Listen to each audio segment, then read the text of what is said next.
ಇನ್ನು ಶ್ರೀರಾಮುಲು ಅವರು ಮೊನ್ನೆಯಷ್ಟೇ ಅಸಮಾಧಾನವನ್ನ ಹೊರಹಾಕ್ತಾ ಪಕ್ಷ ಬಿಡೋ ಮಾತುಗಳನ್ನೆಲ್ಲ ಆಡಿದ್ರು. ಈ ವಿಚಾರಕ್ಕೆ ಸಂಬಂಧಪಟ್ಟಂತೆ ಕೇಂದ್ರ ಸಚಿವ ಎಚ್ ಡಿ ಕುಮಾರಸ್ವಾಮಿ ಅವರು ರಿಯಾಕ್ಷನ್ ಕೊಟ್ಟಿದ್ದಾರೆ.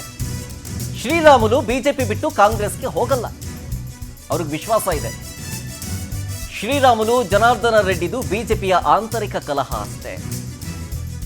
ಬಿಜೆಪಿ ಒಳಗಡೆ ಏನ್ ನಡೀತಾ ಇದೆ ಅನ್ನೋದರ ಬಗ್ಗೆ ನನಗೆ ಮಾಹಿತಿ ಇಲ್ಲ, ಆದ್ರೆ ಇಷ್ಟು ಗೊತ್ತು, ಇವರಿಬ್ರು ಒಂದು ಕಾಲದಲ್ಲಿ ಅಣ್ಣ ತಂದಿರಂತೆ ಇದ್ರು.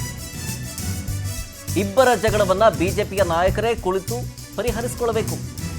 ಈ ಬಗ್ಗೆ ನಾನು ಬಿಜೆಪಿ ನಾಯಕರಿಗೆ ಮನವಿ ಮಾಡ್ತೀನಿ.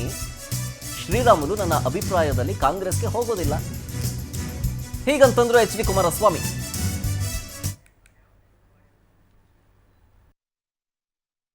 ಶ್ರೀರಾಮುಲು ಅವರದು, ಜನಾರ್ದನ್ ರೆಡ್ಡಿ ಅವರದು ಅದು ಬಿಜೆಪಿಯಲ್ಲಿ ನಡೀತಾ ಇರತಕ್ಕಂಥ ಆಂತರಿಕ ಅವರ ಬೆಳವಣಿಗೆಗಳು. ಅಲ್ಲಿ ಏನ್ ನಡೀತಿದೆ ಅನ್ನೋದು ನನಗೇನು ಅದರ ಬಗ್ಗೆ ಮಾಹಿತಿಗಳಿಲ್ಲ. ಏನಕ್ಕೆ ಆ ರೀತಿಯ ಒಂದು ಬೆಳವಣಿಗೆಗಳು ಇತ್ತೀಚೆಗೆ ಮತ್ತೆ ಸೃಷ್ಟಿ ಮಾಡಿದ್ದಾರೆ ಗೊತ್ತಿಲ್ಲ. ಯಾಕೆಂದ್ರೆ ಅವರಿಬ್ಬರು ಒಂದು ಕಾಲದಲ್ಲಿ ಇಬ್ರು ಆತ್ಮೀಯ ಸ್ನೇಹಿತರುಗಳೇ, ಅಣ್ಣ ತಮ್ಮಂದ್ರಿಗಿಂತ ಚೆನ್ನಾಗಿದ್ದಂಥವ್ರು. ಅದು ಯಾತಕ್ಕೆ ಒಂದು ಅವರಿಬ್ಬರಲ್ಲಿ ಭಿನ್ನಾಭಿಪ್ರಾಯ ಮೂಡಿದೆ, ಅದನ್ನ ಬಿಜೆಪಿ ನಾಯಕರುಗಳೇ ಕೂತು ಸಾಲ್ವ್ ಮಾಡ್ಕೋಬೇಕು ಅನ್ನೋದು ನಾನು ಅವ್ರಿಗೆ ಮನವಿ ಮಾಡ್ತೀನಿ.